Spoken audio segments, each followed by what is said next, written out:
različite ljudi, različite različite super za projekte gdje oni dobivaš viđenje na neku stvar iz totalno različitih puteva gledanja, što je za svaki projekt zapravo sjajna prilika da se napravi. Jeste zato isto postali onako zajedno jer se nadopunjujete jer ne biste mogli jedan bez drugoga, recimo ako samo Davor istupi pa onda poformi nekakvu svoju grupaciju, to bi totalno drugačije išlo bi u drugom smjeru, ali ipak možda je potreban i doprinos od drugog partnera svakako, znači ne možete jedan bez drugog nikad. Bi se mogli. Ne na ove pokazatelje, neke nagrade i to, nego taj osjećaj zajedničkog rada. A vidiš ono naš odnos je ovo se pravi. Dana, što je super, ali jedan i drugi uvijek imamo tu neku mudrost zapravo držimo taj odnos. Jedan i drugi očigledno sježemo neku korist iz tog cijelog odnosa. Na kraju dana što se biti iz svega ono što smo napravili i svi ti ljudi koji su se privukli, to je došli tu energiju i zapravo privukla je ta ideja. Nama ideja je glavni proizvod i sve se vrti zapravo oko. No, I'm not going to get it there. I've been reading The Economist, as I'm subscribed to The Economist, and there is, I have it in my rucksack. I'm not going to pull it out. There are two sections in the newspaper which are really great to read, and they are of a linguistic kind, and it says that many people now switching into a different topic. Sve, znači da je to i psihoterapeut i psihijatar ili psiholog u isto vrijeme i to bi po meni bila neka budućnost da bi se psihologija na studiju mogla opredijeliti već na 3-4 godini na taj nekakav psihoterapijski smjer ili klinički u odnosu na znanstveni ili neki drugi i onda u smislu da ti već tu možeš na neki način raditi psihoterapiju i sve, a pogotovo kod psihijatara, oni već mogu i lijekove davati i još da mogu raditi dobru psihoterapiju, super ono. Dosta u rezervi. Ne, baš ono priče kako je nastala ova fotka, ona fotka, imaš ih dosta još ono... A, misliš mojih ili poznatih ovih fotografija? Tvojih baš, portreta i to. Kako je nastao neki portret, pa onda... Naravno, imam stvarno, iza svakoga postoji dobra priča, jer nikad nije, čak ni kad recimo idem fotografirati za poslovni portret, nije to ok, dobar dan, klik, doviđenja. Online, tako da, evo, preselili smo se i na online platformu. To nam je bio najbolji. Ali inače putuješ, jel? Inače putuješ u Zagrebu. Kako to možeš izvesti? Mislim, ako su u Čakovcu, jel? Ili u Zagrebu?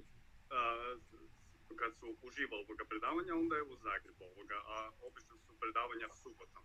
Znači ja subotom ne radim i onda ja mogu to se spojiti pa da subotom putujem u Zagreb, držim predavanje popodne i vratim se natrag na Čakovac.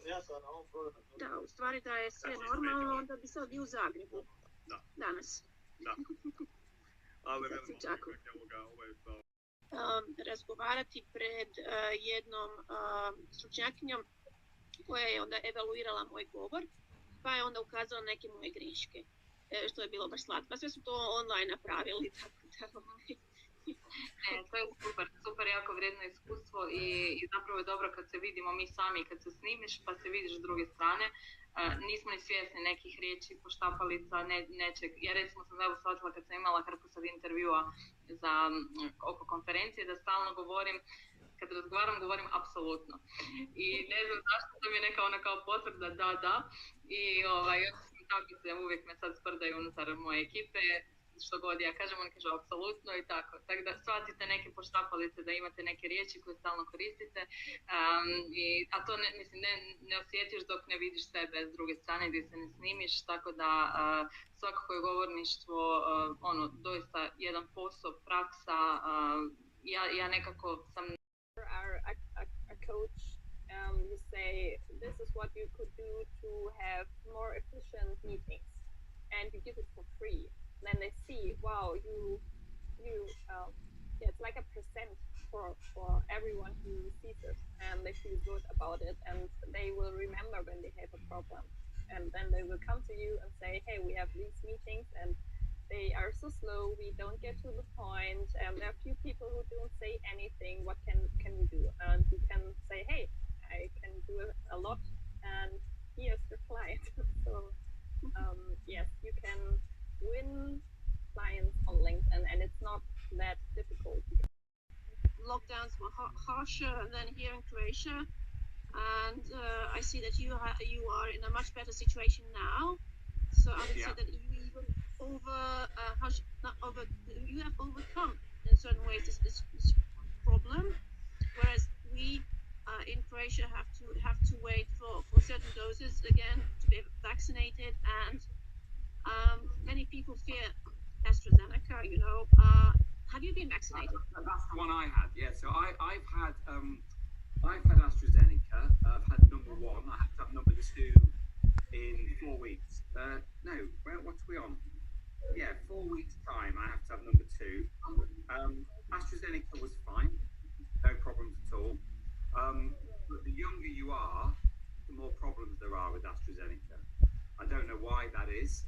It's the one I wanted. I wanted that one because it works like a traditional vaccine. It isn't the others mess with your brain proteins and create the risk of prion disease, which I didn't want that. So I'd rather have the risk of a blood clot than brain disease. So that's how I decided. And look, there are many people here that don't want it at all, and I have to because I have to travel. So I'll be in Croatia within 2 years working again. So I have to be vaccinated. I'll be in America within 3 months working again. So I have to have it. If I didn't have to travel, maybe I wouldn't have it. But I'm here. I've not died. Everything's fine. And I've got number 2 in about 4 weeks' time. So traveling is the only reason actually why you're doing it. You're not doing it and also of course to save those around you in a way. Yeah. Yeah. So I feel that responsibility that in order for the virus to be controlled, enough people need to have it. And I'm healthy and I'm strong, and so it makes sense that I have it. And I'm economically active as well. So I pay my taxes. I